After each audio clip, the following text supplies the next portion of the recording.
Yang dibilang Yesus ini hidup yang kekal itu seperti apa? Hidup kekal itu kita berada dalam kerajaan surga, bahagia bersama dengan Tuhan Yesus.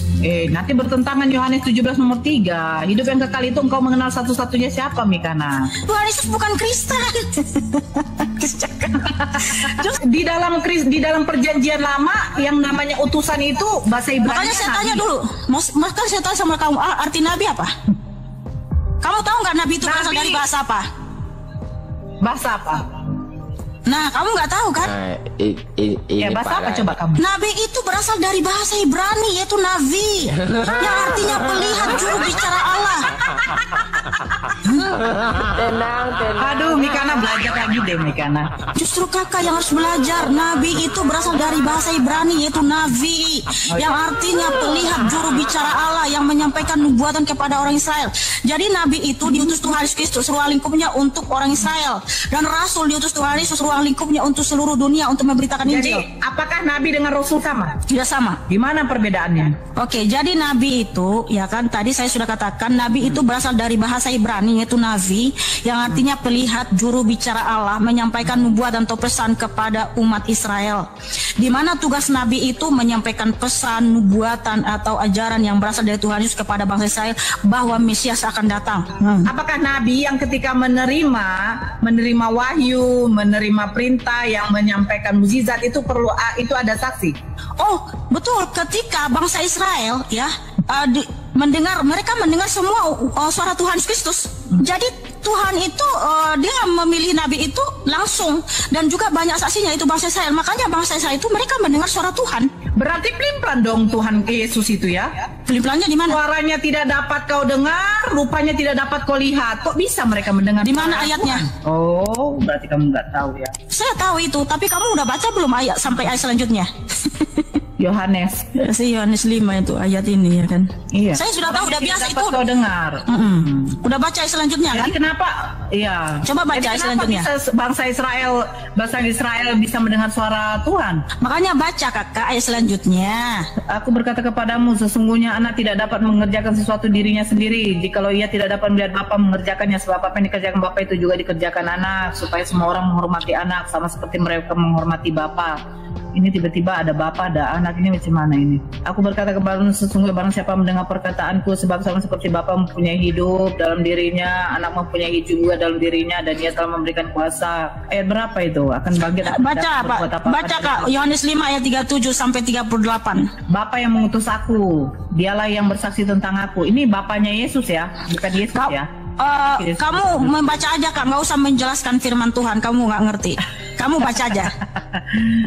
Bapa yang mengutus aku, dialah yang bersaksi tentang aku. Kamu tidak pernah mendengar suaranya, rupanya pun tidak pernah kamu lihat, dan firman-Nya tidak menetap di dalam dirimu, sebab kamu tidak percaya kepada Dia yang diutusnya. Nah, ini kan firman atau sabda Tuhan Yesus kepada para ahli-ahli Taurat atau orang-orang Farisi. Kenapa orang Farisi tidak pernah mendengar? Siapa? Ini ngomong siapa dulu, Mika? Tuhan Yesus Kristus kepada orang Farisi. Oh, jadi ini yang ngomong ini Yesus apa orang Farisi? Apa Yohanes? Makanya dengar kakak, ini kan wahyu Tuhan Yesus yang ditulis. Aku ini siapa? Tunggu dulu, aku ini siapa? Tuhan Yesus. Bapak ini siapa? Roh keilahian Tuhan Yesus. Loh, oh berarti roh keilahian Yesus berbicara kepada Yesus. Roh keilahian Tuhan Yesus itu, roh Tuhan Yesus itu. Begini, ini kayaknya mengalihkan topik lagi. Kamu baca dulu kenapa orang Farisi. Di sini kan bentar. Bapak yang mengutus aku, iya, yang bersaksi tentang aku. Kamu tidak pernah mendengar suaranya. Ini suara siapa yang tidak pernah didengar? Nah, makanya dengarkan penjelasan saya ya. Yohanes 5 ayat 37 sampai 38. Kenapa kamu tidak pernah mendengar suaranya dan rupanya pun tidak pernah kamu lihat? Karena apa? Firman-Nya tidak menetap dalam dirimu dan kamu tidak percaya kepada Dia. Suara siapa dulu ya? Suara siapa ini? Ya suara Bapak. Oh, jadi Yesus bukan Bapak? Makanya kamu dengar dulu. Ya, di sini kenapa orang Farisi itu tidak mendengar suara Bapa dan tidak pernah melihat Bapa? Karena mereka tidak percaya kepada Tuhan Yesus Kristus, tidak percaya kepada firman Tuhan Yesus. Tetapi jikalau kita percaya kepada Tuhan Yesus Kristus, maka kita pun akan mendengar dan melihat Bapa. Sebab Tuhan menyatakan Yohanes 14 ayat 7, barang siapa melihat aku sudah melihat Bapa. Tetapi orang-orang yang tidak percaya, mereka memang tidak akan pernah melihat Tuhan. Mereka tidak pernah masuk dalam kerajaan surganya Tuhan, karena mereka itu bebal. kekal dan firman itu tidak menetap dalam diri mereka, itu maksudnya. Jadi orang-orang yang tidak mau percaya kepada Tuhan Yesus, dia tidak akan pernah mendengar. Yesus ya. Firman-Nya ini firman Yesus. Makanya kamu baca ya. Oke, kita baca dulu Yohanes 5 ayat 37 sampai 40 ya. Yang lebih lengkap lagi. Bapa yang mengutus aku, dialah yang bersaksi tentang aku. Kamu tidak pernah mendengar suaranya, rupanya pun tidak pernah kamu lihat. Dan firman-Nya tidak menetap di dalam dirimu sebab kamu tidak percaya kepada Dia yang diutusnya. Kamu menyelidiki kitab-kitab suci sebab kamu menyangka bahwa olehnya kamu mempunyai hidup yang kekal. Tetapi walaupun kitab-kitab suci itu memberi kesaksian tentang aku, namun kamu tidak mau datang kepada aku untuk memperoleh hidup itu. Nah, jelas sekali di sini bahwa memang orang Farisi dan ahli Taurat yang sombong dan egois itu, mereka memang tidak akan pernah mendengar dan melihat Bapa dan tidak akan pernah mendapatkan hidup yang kekal. Kekal itu bagaimana, Mikana? Yang dibilang Yesus ini hidup yang kekal itu seperti apa? Hidup kekal itu kita berada dalam kerajaan surga, bahagia bersama dengan Tuhan Yesus. Nanti bertentangan Yohanes 17 nomor 3. Hidup yang kekal itu engkau mengenal satu-satunya siapa, Mikana? Ya, hidup kekal itu kita harus mengenal Tuhan Allah yang benar satu-satunya, Yesus Kristus, supaya kita hidup kekal. Karena Tuhan Yesus Kristus lah pemberi hidup kekal. Yesus mengatakan dirinya itu adalah utusan loh. Jangan begitulah, Mikana. Iya, jadi Tuhan Yesus harus mengatakan aku diutus Bapa. Karena kalau Tuhan Yesus mengatakan aku tidak diutus oleh Bapa, artinya Tuhan itu sudah menjadi Bapa ini siapa? Oke, Bapa itu siapa? Roh keilahian Tuhan Yesus, di mana Tuhan menyatakan Yohanes 14 ayat 7, barang siapa melihat aku sudah melihat Bapa. Jadi gini, bentar dulu Kak Nora ya. Kenapa Tuhan harus menyatakan aku diutus oleh Bapa? Karena memang ketika Roh Allah itu datang ke dunia, berkenosis, mengambil rupa seorang hamba, roh keilahian itu tetap ada di surga, ada di mana-mana, karena Allah itu kan roh. Ya, Yohanes 4 ayat 24, Allah itu roh. Dia juga adalah cahaya terang yang tak terhampiri. 1 Timotius 6 ayat 16. Jadi ketika roh Allah berkenosis, mengosongkan dirinya sendiri, datang ke dunia dalam rupa seorang hamba dan menjadi sama menjadi manusia yang namanya Yeshua HaMasiah. Roh keilahian Yeshua HaMasiah tidak kosong di surga, dia tetap ada di mana-mana. Justru kalau Tuhan tidak mengatakan aku tidak diutus oleh Bapa, artinya Tuhan itu jadi blunder. Dia seperti manusia seperti kita ini loh. Kamu telah membuat Tuhan itu seperti seonggok manusia seperti kita. Artinya ketika kita ada di Medan, besoknya kita ke Jakarta, kita nggak ada lagi di Medan ketika kita ada di Jakarta. Nah, Tuhan nggak seperti itu, karena Dia adalah Roh Allah yang berkuasa, yang hadir di segala tempat. Jadi ketika Roh Allah itu datang ke dunia, datang dalam rupa seorang hamba yang namanya Yeshua HaMasiah, roh keilahian Tuhan itu tetap ada di surga, ada di mana-mana dalam waktu yang bersamaan. Ya, Yohanes 5:45 itu bagaimana? Jadi Yohanes 5 ayat 19 sampai 47 itu saling berkaitan, saling berkesinambungan. 45 aja dulu. 45. Jangan kamu menyangka bahwa aku akan mendakwa kamu di hadapan Bapa. Yang mendakwa kamu adalah Musa, yaitu Musa yang kepadanya kamu menaruh pengharapanmu. Nah, ini kenapa Yesus mengatakan yang mendakwa bukan di depan Bapaknya? Karena gini, orang Farisi itu mereka tidak percaya kepada Tuhan Yesus, maka nanti yang mendakwa mereka adalah Musa. Nah, jikalau Musa yang mendakwa mereka, maka mereka tidak akan pernah mendapatkan keselamatan kekal. Enggak, poinnya bukan di situ, Mikana. Jangan kamu menyangka bahwa aku, Yesus, akan mendakwa kamu di hadapan Bapa, mendakwa di hadapan keilahian Yesus. Kan lucu. Karena dia sedang datang berkenosis dalam rupa manusia, jadi dia harus mengatakan Bapakku, ya. Karena roh keilahiannya itu adalah Bapa yang ada di surga, yang berkuasa di surga maupun di bumi. Karena Tuhan juga yang berkuasa di surga maupun di bumi. Terus yang ketika Yesus mengatakan aku dan Bapa adalah satu, itu macam mana? Ya itu artinya dia adalah Bapa itu. Berarti kamu tahu nggak kenapa orang Farisi enggak itu menunjukkan apa? Kata Dan itu menunjukkan apa? Jadi gini, kamu harus tahu dulu pandangan iman Yahudi.